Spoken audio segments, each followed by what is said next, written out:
اعوذ باللہ من الشیطان الرجیم، بسم اللہ الرحمن الرحیم۔ باب نمبر 14۔ جو کفر میں جانا اس طرح ناپسند کرتا ہو جیسے آگ میں پھینکا جانا، تو یہ ایمان ہی سے ہے۔ حدیث نمبر 21۔ حضرت انس رضی اللہ تعالیٰ عنہ سے روایت ہے، وہ نبی اکرم صلی اللہ علیہ وآلہ وسلم سے بیان کرتے ہیں، آپ نے فرمایا، جس شخص میں 3 خصلتیں ہوں گے وہ ایمان کی شیرینی پا لے گا۔ جس شخص کو اللہ اور اس کے رسول پوری دنیا سے زیادہ محبوب ہوں، اور جو شخص کسی بندے سے محبت کرے تو صرف اللہ کے لیے کرے، اور جو شخص کفر سے نکلنے کے بعد کفر کی طرف لوٹنے کو اس طرح برا سمجھے گویا اسے آگ میں ڈالا جا رہا ہے۔ باب نمبر 15۔ اہل ایمان کا اعمال کے لحاظ سے ایک دوسرے سے افضل ہونا۔ حدیث نمبر 22۔ حضرت ابو سعید خدری رضی اللہ تعالیٰ عنہ سے روایت ہے، نبی صلی اللہ علیہ وآلہ وسلم نے فرمایا، جنت والے جنت میں اور جہنم والے جہنم میں چلے جائیں گے تو اللہ تعالیٰ فرمائے گا، جس شخص کے دل میں رائی کے دانے کے برابر بھی ایمان ہو، اسے جہنم سے نکال لاؤ۔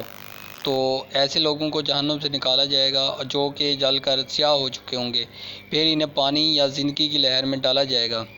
راوی حدیث مالک کو شک ہے کہ ان کے استاد نے کون سا لفظ بولا۔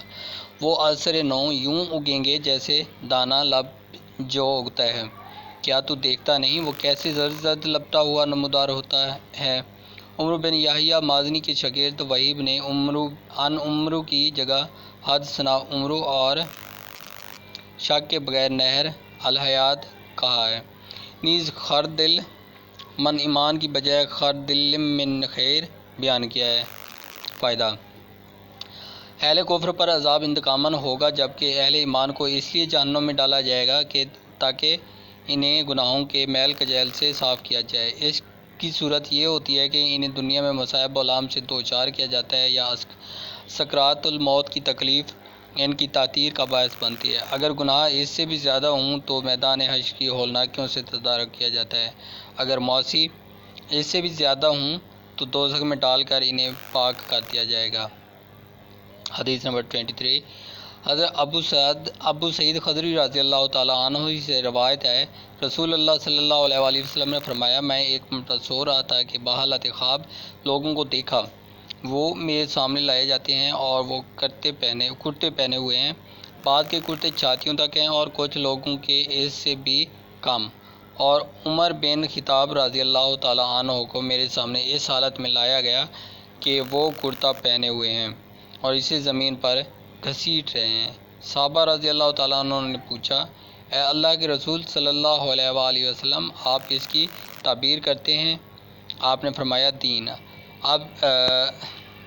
صحابہ رضی اللہ تعالیٰ عنہ نے پوچھا، اے اللہ کے رسول صلی اللہ علیہ وآلہ وسلم، آپ اس سے کیا تعبیر کرتے ہیں؟ آپ صلی اللہ علیہ وآلہ وسلم نے فرمایا، دین۔ باب نمبر 16۔ حیا جزو ایمان ہے۔ حدیث نمبر 24۔ حضرت عبداللہ بن عمر رضی اللہ تعالیٰ عنہ سے روایت ہے، رسول اللہ صلی اللہ علیہ وآلہ وسلم ایک انصاری مرد کے پاس سے گزرے جبکہ وہ اپنے بھائی کو سمجھا رہا تھا کہ تو اتنی شرم کیوں کرتا ہے؟ رسول اللہ صلی اللہ علیہ وآلہ وسلم نے اس سے فرمایا، اسے اس کے حال پر چھوڑ دے کیونکہ شرم تو ایمان کا حصہ ہے۔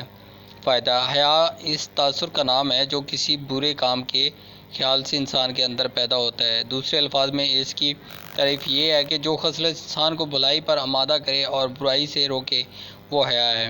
اس میں ایک طرح بزدلی اور عفت دونوں ہوتی ہیں اور اپنا اپنا کام کرتی ہیں۔ بزدلی برائیوں سے روکتی ہے اور عفت اسے نیک کاموں کی طرف لاتی ہے۔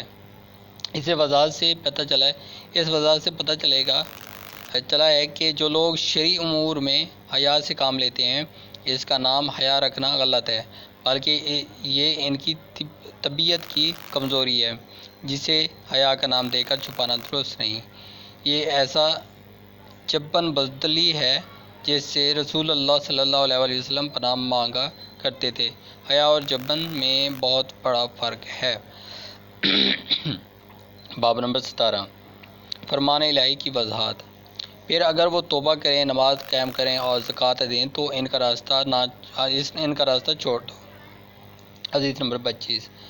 حضرت عبداللہ بن عمر رضی اللہ تعالیٰ عنہ سے روایت ہے، رسول اللہ صلی اللہ علیہ وآلہ وسلم نے فرمایا، مجھے حکم ملا ہے کہ میں لوگوں سے جنگ جاری رکھوں یہاں تک کہ وہ اس بات کی شہادت دے دیں کہ اللہ کے سوا کوئی معبود حقیقی نہیں اور حضرت محمد صلی اللہ علیہ وآلہ وسلم اللہ کے رسول ہیں۔ پورے ادب سے نماز ادا کریں اور زکوٰۃ دیں۔ جب وہ یہ کرنے لگیں تو انہوں نے اپنے مال و جان کو مجھ سے بچا لیا سوائے حق اسلام کے، اور ان کے حساب اللہ کے سپرد ہے۔ باب نمبر 18 اس شخص کی دلیل جو کہتا ہے کہ ایمان عمل ہی کا نام ہے۔ اس شخص کی دلیل جو کہتا ہے کہ ایمان عمل ہی کا نام ہے۔ ارشاد باری تعالیٰ ہے، اور یہ جنت ہے جس کے تم اپنے عمل کے بدلے میں وارث بنے ہو۔ نیز قرآن مجید میں ہے، قسم ہے تیرے رب کی، ہم ان سے ضرور باز پرس کریں گے ہر اس چیز کی جو وہ کرتے رہے ہیں۔ اس آیت کے متعلق اکثر اہل علم کہتے ہیں کہ اس سے مراد لا الہ الا اللہ ہو کے متعلق سوال ہونا ہے۔ نیز ارشاد باری تعالیٰ ہے، ایسی ہی کامیابی کے لیے عمل کرنے والوں کو عمل کرنا چاہیے۔ حدیث نمبر 26 حضرت ابو ہریرہ رضی اللہ تعالیٰ عنہ سے روایت ہے، رسول اللہ صلی اللہ علیہ وآلہ وسلم سے دریافت کیا گیا، کون سا عمل افضل ہے؟ آپ صلی اللہ علیہ وآلہ وسلم نے فرمایا، اللہ اور اس کے رسول صلی اللہ علیہ وآلہ وسلم پر ایمان لانا۔ سوال کیا گیا، پھر کون سا؟ فرمایا، اللہ کے راہ میں جہاد کرنا۔ پوچھا گیا، پھر کون سا؟ فرمایا، وہ حج جو قبول ہو۔ باب نمبر 16 اگر اسلام سے اس کے حقیقی شرعی معنی مراد نہ ہوں بلکہ ظاہری اطاعت مراد ہو یا قتل کے خوف سے کوئی شخص مسلمان کہلوائے تو لغوی حیثیت سے یہ اطلاق درست ہے۔ جیسے کہ ارشاد باری تعالیٰ ہے، دیہاتی کہتے ہیں کہ ہم ایمان لائے، آپ کہہ دیجئے تم در حقیقت ایمان نہیں لائے ہو بلکہ یوں کہے کہ ہم اسلام لائے ہیں، مخالفت چھوڑ کر اطاعت گزار ہو گئے ہیں۔ بعض اوقات اسلام اپنے حقیقی شرعی معنوں میں استعمال ہوتا ہے، جیسے کہ ارشاد باری تعالیٰ ہے، یقیناً اللہ کے ہاں دین تو اسلام ہی ہے، اور جو اسلام کے سوا کسی اور دین کا متلاشی ہوگا تو وہ اس سے ہرگز قبول نہیں کیا جائے گا۔ حدیث نمبر 27 حضرت سعد بن ابی وقاص رضی اللہ تعالیٰ عنہ کا بیان ہے کہ رسول اللہ صلی اللہ علیہ وآلہ وسلم نے چند لوگوں کو کچھ مال دیا اور وہ سعد رضی اللہ تعالیٰ عنہ وہاں بیٹھے ہوئے تھے۔ آپ نے ایک شخص کو چھوڑ دیا، یعنی اسے کچھ نہ دیا، حالانکہ وہ تمام لوگوں میں سے مجھے زیادہ پسند تھا۔ میں نے کہا، اے اللہ کے رسول صلی اللہ علیہ وآلہ وسلم، آپ نے فلاں شخص کو چھوڑ دیا، اللہ کی قسم میں تو اسے مومن سمجھتا ہوں۔ آپ صلی اللہ علیہ وآلہ وسلم نے فرمایا، مومن یا مسلمان؟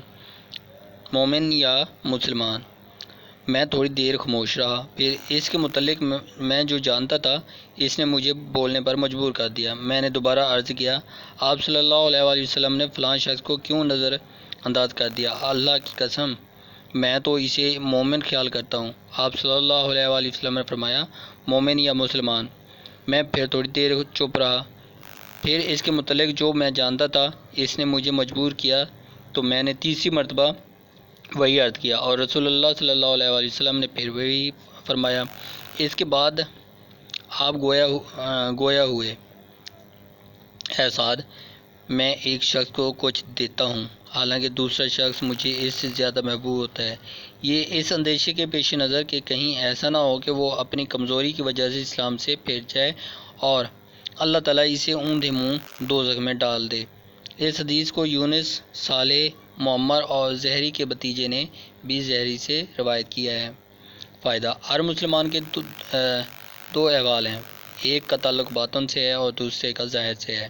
ایمان یہ باطنی عمل ہے، اس کا واقعی علم اللہ کے سوا کسی اور کو نہیں ہو سکتا، وہی کسی کو بتا دے تو دوسری بات ہے، البتہ کسی کے ظاہری احوال کو دیکھ کر کہ وہ متشرع ہے، نماز روزے کا پابند ہے، کہا جا سکتا ہے کہ یہ پکا مسلمان ہے۔ صدق اللہ العظیم۔